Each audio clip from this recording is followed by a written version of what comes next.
जय हिंद। आप देख रहे भारत का बढ़ता IC news nation news channel.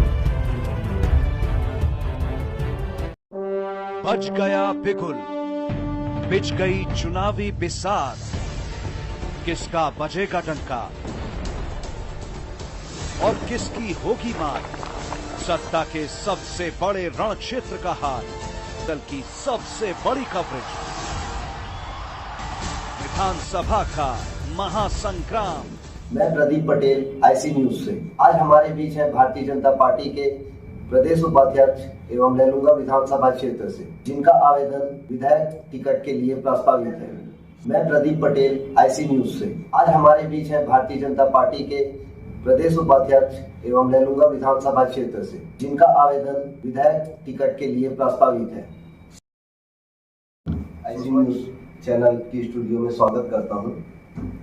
तो जैसा कि आप एक समाज सेविका हैं, आपका राजनीति में कैसे आना हुआ, इस बारे में थोड़ा सा बताइए। जी नमस्कार, मैं श्रीमती सुषमा खलखो, प्रदेश उपाध्यक्ष भाजपा महिला मोर्चा जिला रायगढ़ छत्तीसगढ़, लैलूंगा विधानसभा क्षेत्र क्रमांक 15 से आती हूँ। और मेरा राजनीति में आना 2000 में मैं राजनीति में जुड़ी। उसके बाद में 2003 में मैं जनपद सदस्य उर्दना क्षेत्र क्रमांक 3 से निर्वाचित हुई और 2 बार लगातार उसी क्षेत्र से निर्वाचित होकर मुझे सेवा करने का गरीब जनताओं का मौका मिला। जब मैं 2003 में जनपद सदस्य थी, तभी पार्टी संगठन ने मुझे मंडल अध्यक्ष का दायित्व दिया। तत्पश्चात जिला अध्यक्ष भी रही महिला मोर्चा रायगढ़ जिला से। प्रदेश मंत्री भी का दायित्व मिला था मुझे और अभी मैं वर्तमान में प्रदेश उपाध्यक्ष भाजपा महिला मोर्चा छत्तीसगढ़ से हूँ। आपने विधायक दावेदारी के लिए लैलूंगा क्षेत्र से ही क्यों प्रस्ताव किया है? ये लैलूंगा विधानसभा क्षेत्र में आती हूँ और लैलूंगा विधानसभा क्षेत्र में हमने काम किया है, जनताओं के बीच में जाकर काम किया है, उनके दुख सुख में खड़े हुआ है और जो भी समस्याएं हैं, मूलभूत समस्याएं हैं, सब में मैं खड़े हुई हूँ। और अभी मैं जब जनपद सदस्य थी पूर्व में, तो जनता से जुड़ के जो जनता की मांग थी, जैसे कि केलो जब बांध बंद रहा था, तो उस समय जब भूअर्जन हुआ था जी, तो भूअर्जन में बहुत कम उनको मुआवजा देने का निर्णय हुआ था। तो हम सब ने, मेरे नेतृत्व में गांव वाले सब मिलके हमने पहल किया, उचित मुआवजा देने की मांग की और 4 लाख हेक्टेयर देने की बात हुई थी, वो बढ़ के 9 लाख हेक्टेयर मुआवजा किसानों को मिला। तो मुझे बहुत ही अंतरात्मा से मेरी खुशी हुई और बहुत ही मुझे अच्छा लगा। उस समय से मेरे को और भी मतलब काम करने का, राजनीति में आगे बढ़ने का, गरीबों का सेवा करने का लालसा बढ़ते गया। तो मैं ऐसे कई काम की हूँ, जैसे महिलाओं के बीच में रह के महिलाओं के सशक्तिकरण को लेकर उनको राशन दुकान दिलाना, वो तालाब गहरीकरण करवाना, रोजगार गारंटी के माध्यम से उनको काम दिलाना, ऐसे में कई ऐसे योजना का लाभ गरीबों को दिलाई। सुषमा जी, अगर भारतीय जनता पार्टी आपको विधायक पद के लिए प्रस्तावित करती है, तो आने वाले समय में आपके पास कौन कौन सी विकास योजनाएं हैं, उसके बारे में थोड़ा सा बताइए। देखिए, सेवा करने के लिए बहुत सारे ऐसे योजना बने हैं। जैसे हमारे भारत के यशस्वी प्रधानमंत्री आदरणीय नरेंद्र मोदी जी का जो अभी सेवा, सुशासन और गरीब कल्याण, गरीबों को समर्पित जो योजना बनी है, उसको मैं अभी डोर टू डोर, गांव-गांव, जन जन तक पहुंचा रही हूं और योजना को बता रही हूं, ताकि उनको नीचे स्तर के भाइयों को, बहनों को, युवाओं को जो जानकारी नहीं है योजना के बारे में, उनको मैं बता रही हूँ, जिससे वो जागरूक हो रहे हैं, योजना के बारे में जान रहे हैं और लाभ भी लेने के लिए उन लोग उत्साह उनके मन में है।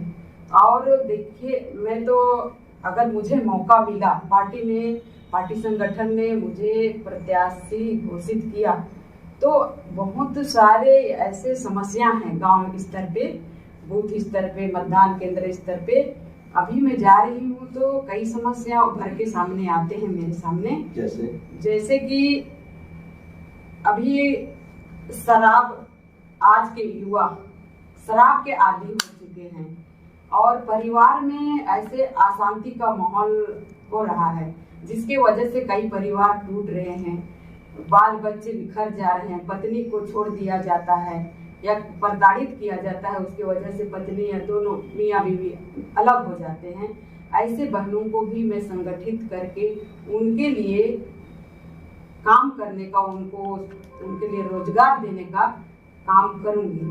और रही बात युवाओं को जो नशा से लिप्त रहते हैं, उनके लिए भी मैं एक अलग से उनका संगठन बना के, और जो योजना है, और जैसे हमारा सत्ता आ जाएगी, कमल छाप का सरकार आएगी, तो हम लोग मिलके बेहतर से बेहतर हमारा सरकार योजना बनाएगी। मेरे को पूर्ण विश्वास है और योजना के माध्यम से हम सबको सशक्त बनाने का, युवा हो, महिला हो, वृद्ध हो, परित्यक्ता हो, सभी का हमने उनका समस्या का समाधान करने के लिए योजना बना के उनको योजना का लाभ दिलाएंगे।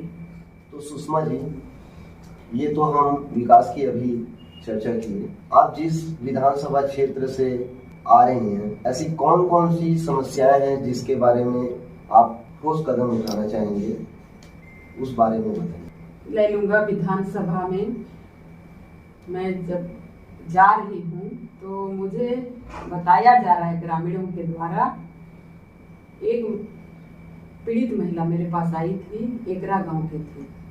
उनका मिस्टर, उनका पतिदेव फैक्ट्री में काम कर रहे थे, जाते समय एक्सीडेंट में उनका दुर्घटना होने की वजह से मौत हो गया। तो वो बेचारी पीड़ित महिला अनुकंपा के लिए बार बार गुहार लगा रही है, लेकिन आज ना शासन ध्यान दे रही है, ना प्रशासन ध्यान दे रहा है। तो ऐसे पीड़ित महिलाओं के लिए मैं उनकी समस्या को समाधान करने के लिए मैं आगे सब भी देख रहे हैं, जान रहे हैं, समझ रहे हैं कि हमारा रायगढ़ जिला उद्योग नगरी है, जिसके वजह से हमारे जो अधिकांश क्षेत्र में लैलूंगा विधानसभा में फैक्ट्रियां हैं, उनकी वजह से प्रदूषण की वजह से आदमियों का आने जाने, आवागमन से बहुत ही प्रभावित है।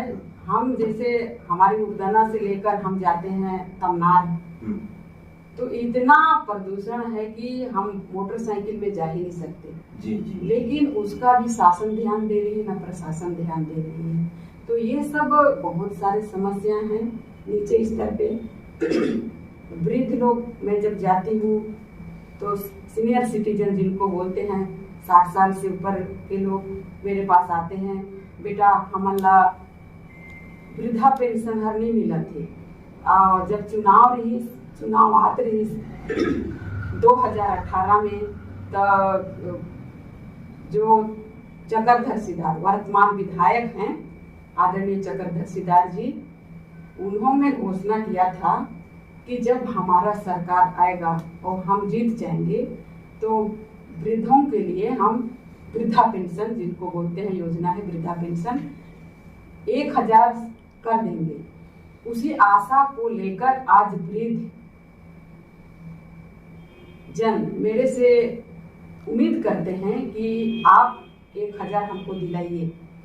और उनका ये भी कहना है कि 1000 नहीं दे रहे हैं तो जो 350 रुपया पूर्व में जो योजना लागू हुआ था वृद्धा पेंशन का, वो भी ठीक से नहीं मिल रहा है, उसको दिला दीजिए। उनका ऐसे छोटा छोटा मूलभूत समस्याएं गांव स्तर पे, मंडल स्तर पे, बूथ स्तर पे, छोटा छोटा समस्या, बहुत सारी समस्याएं हैं। परित्यक्ता बहनें हैं, युवा भाइयों को भी उन्होंने कहा था रोजगार देंगे, रोजगारी भत्ता देंगे, है ना। और महिलाओं के लिए भी उन्होंने कहा था कि महिलाओं का हम जीतेंगे तो ऋण माफ कर देंगे। रेडिडेट जो बहनें चला रही थी वो बहनें भी मेरे पास आती हैं, दीदी हम लोग का रोजगार छीन लिया गया। किसने छीना?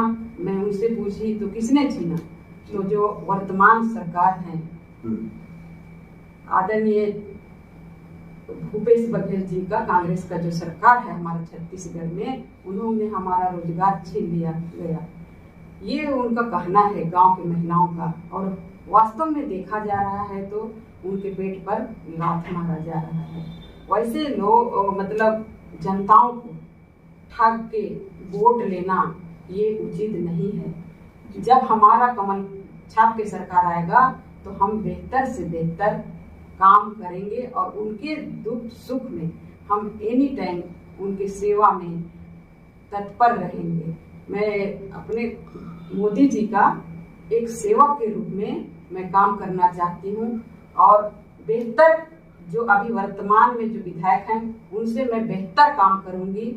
और आज मैं लेलुंगा के जनता से अपील करना चाहूँगी कि मुझे अगर टिकट मिला तो आप लोग के सेवा में, आप लोग के समस्या को निदान करने में मैं तत्पर आप लोग के साथ में खड़े रहूंगी। मैं सुषमा खल को आज आईसी न्यूज के माध्यम से कहना चाहती हूँ। सुषमा जी, आज आपने अपना कीमती समय हमारे आईसी न्यूज स्टूडियो में दिया और आपने बहुत ही अच्छे से अपनी बातों को हमारे न्यूज स्टूडियो के जरिए सभी जनता के सामने रखा। और हम आशा ही नहीं बल्कि पूरी उम्मीद और कामना करते हैं कि आपको पार्टी जरूर मौका दे और हम आपके उज्जवल भविष्य की कामना करते हैं। धन्यवाद भाई साहब।